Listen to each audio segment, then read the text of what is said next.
Viemos conhecer uma cachoeira aqui.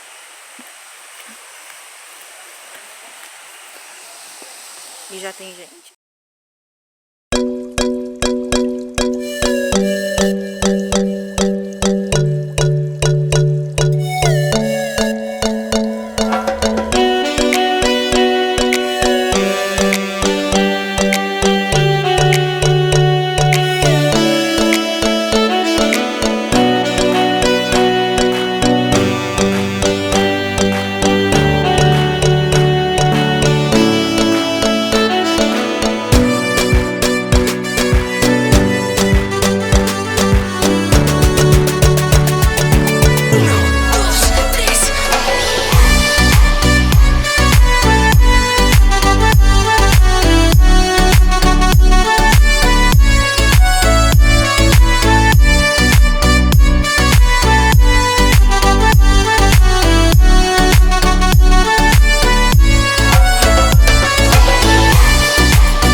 Vamos se molhar muito, porque não trouxemos outra roupa.